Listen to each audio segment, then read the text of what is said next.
صاحب آپ کائنڈلی بتا دیں گے کہ خاور مانے کا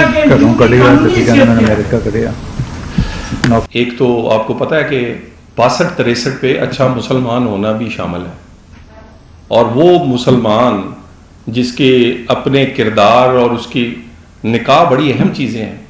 اور یہ دیکھیں نا، یہ سب سے بڑی بات چھوڑ دیں 62-63 کو، جھوٹ، کہ یعنی آپ نے ہر معاملے پہ جھوٹ بولا. نکاح جیسی مقدس چیز پر بھی آپ جھوٹ بولتے رہے. آپ بیٹی کو اپنیوں کو تسلیم نہیں کرتے، آپ جس سے نکاح کرتے ہیں وہاں جھوٹ بولتے ہیں. تو میرا خیال ہے کہ یہ کم از کم سوچنے کی بات ہے، اور میں سمجھتا ہوں خاور مانیکا کو بہت دیر پہلے بولنا چاہیے تھا. کاش وہ اس وقت بولتے جب عمران خان وزیر اعظم تھے. اس وقت ان میں یہ طاقت ہوتی، وہ ہمت ہوتی. انہوں نے سچ بولا ہے لیکن بہت دیر بعد بولا ہے. راجندر صاحب اس وقت مسلم لیگ نون ہائی اسپرٹ میں ہے اور الیکشن کی تیاری کر رہی ہے. اس کی بنیاد اس کی کارکردگی ہے اور اس کی وہ کردار ہے جس کا آپ ذکر کر رہے ہیں کہ اندر ہی ہونے جا رہے ہیں ہر معاملے میں. تو آپ کو خاور مانیکا کس پریس کانفرنس کر کے اس سطح پر آنے کی ضرورت کی محسوس ہوئی؟ پریس کانفرنس اس لیے بھی کہ یاد کروانا چاہیے کہ مدینہ کی ریاست کا لبادہ اڑے، اس کے اندر اس لبادے میں کون سے بھیس بدلے ہوئے ایسے لوگ تھے. کن لوگوں نے ریاست مدینہ کا، اسلام کا نام استعمال کر کے اس پاکستان کے لوگوں کو بھی بیوقوف بنانے کی کوشش کیا، لوٹ مار بھی کی ہے. جن لوگوں نے یہ اپنے کردار کے داغ چھپانے کے لیے انہوں نے اسلام کا، ریاست مدینہ کا نام استعمال کیا ہے، جو میرے لیے ایز اے مسلمان بھی اور ایز اے پاکستانی بھی یہ بڑی اہم اور پریشان کن بات ہے.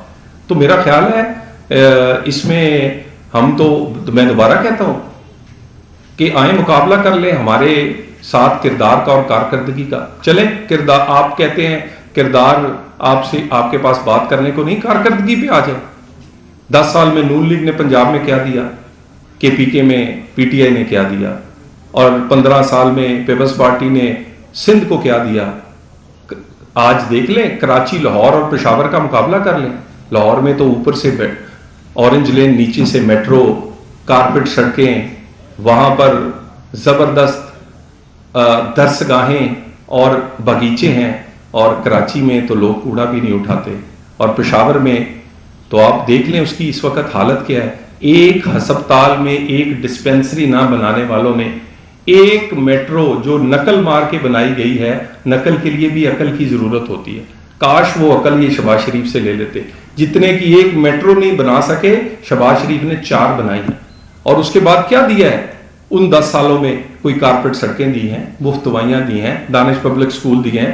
ہم چاہتے ہیں مقابلہ کارکردگی پہ ہونا چاہیے، اور پاکستان کے مسائل کا جن لوگوں کے پاس حل ہے اس حل پہ، اور ٹیم جس کے پاس ہے اس پر بات ہونی چاہیے. لیکن کیونکہ یہ لوگ تو سٹیج پر کھڑے ہو کر لوگوں کی بہن بیٹیوں کے بارے میں جو باتیں کیا کرتے تھے، اور عمران خان کیا کرتا تھا.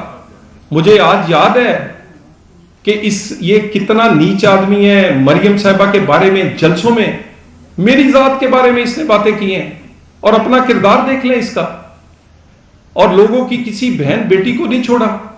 اور اس کے بعد اس کے جو فالوورز ہیں، مجھے یہ بتائیں کیا یہ جو صحافی آسما شرازی اور اس طرح کی، باقی میں اپنی بہنوں کا نام نہیں لے سکتا، کس کس کو انہوں نے جلسوں کے اندر نہیں، ٹویٹر سے لے کے جلسوں تک نشانہ نہیں بنایا؟ یہ یاد کروانا قوم کو بڑا ضروری ہے.